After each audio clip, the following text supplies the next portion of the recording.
le malaise d'une jeunesse face au président fort à plat. Il est des séquences politiques qui échappent au contrôle des spin doctors, des conseillers et des discours écrits à l'avance.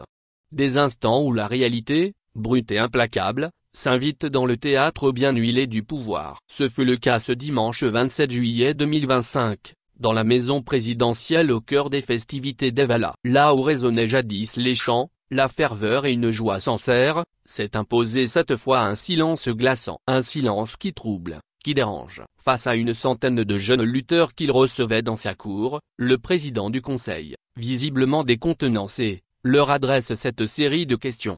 Vous allez bien? Ou bien vous êtes fatigué? Pourquoi vous êtes là comme si vous étiez venu à des funérailles? Pourquoi vous ne dansez pas? Vous avez faim? Ou bien vous voulez manger avant que je ne vous reçoive? En apparence anodines, ces interrogations traduisent un malaise profond. Elles expriment l'incrédulité d'un pouvoir habitué aux foules enthousiastes, confronté soudain à une apathie pesante. Cette jeunesse, autrefois ardente et démonstrative, ne répond plus. Elle ne joue plus le jeu. Elle regarde, absente, lasse, étrangère à ce qui était censé être une célébration. Ce n'est pas un hasard. Le décrochage est tangible. Il s'observe depuis plusieurs années, mais atteint aujourd'hui une intensité inédite. Le contexte politique, économique et social dans lequel ces jeunes évoluent ne suscite plus ni espoir ni confiance. La misère, le chômage, l'absence de perspective, l'exclusion deviennent visibles, sans filtre ni faux semblant. Les jeunes ne demandent plus seulement du pain. Ils expriment une lassitude profonde, une désillusion devenue révolte muette. Ce jour-là,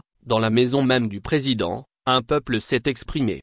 Par le silence. Quelques jours plus tôt, un citoyen, avec un courage rare, a interpellé publiquement le président dans une arène de lutte pour lui demander de quoi manger. La scène, captée et largement relayée sur les réseaux sociaux, a rapidement fait le tour du pays. Ce geste, simple en apparence, en dit long. Il donne voix à ce que beaucoup ressentent. Le malaise n'est plus latent. Il s'affiche désormais sans phare. Mais ce qui frappe encore davantage, c'est la solitude du chef de l'État face à cette réalité. Où étaient ses conseillers? Que faisait sa cellule de communication? Comment a-t-on pu laisser s'installer une telle dissonance sans tenter de la prévenir ou de la contenir? Même une mise en scène minimale aurait permis de sauver les apparences. Il faut croire que même la façade ne tient plus. Le désaveu s'est également exprimé dans les urnes. Lors des municipales du 17 juillet, la COSA a envoyé un signal limpide. D'un côté, une abstention massive. De l'autre, un vote de rupture. Dans la commune de Koza 1, la liste Togo Espoir a infligé au régime une défaite cinglante.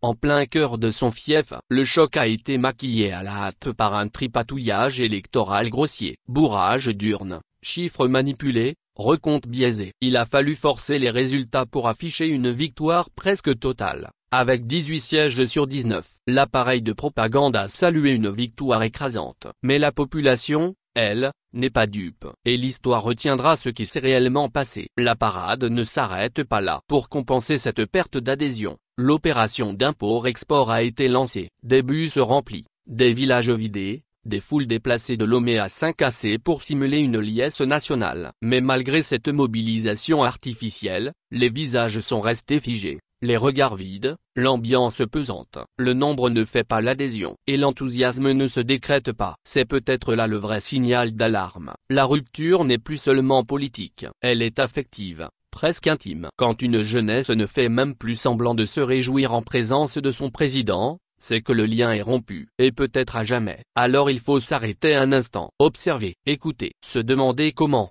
en pleine fête traditionnelle, au sein même du cercle présidentiel, c'est le chef de l'État qui en vient à poser cette question improbable. Vous avez faim? Cette question, désormais historique, restera comme un aveu, comme une fissure morale, comme le point final d'un cycle, ou peut-être, avec lucidité, le point de départ d'une réinvention. Il n'est jamais trop tard pour reprendre contact avec la réalité, pour entendre au lieu d'improviser, pour regarder son peuple dans les yeux et agir avec sincérité. Mais le temps presse. Une fête qui se termine dans la mélancolie du président est un signe politique qu'il faut prendre au sérieux. Une jeunesse qui ne danse plus n'est pas simplement fatiguée. Elle est blessée. Et elle attend bien plus qu'un plat de riz ou un mot de compassion. Elle attend qu'on lui rende ce qu'on lui a volé, son avenir.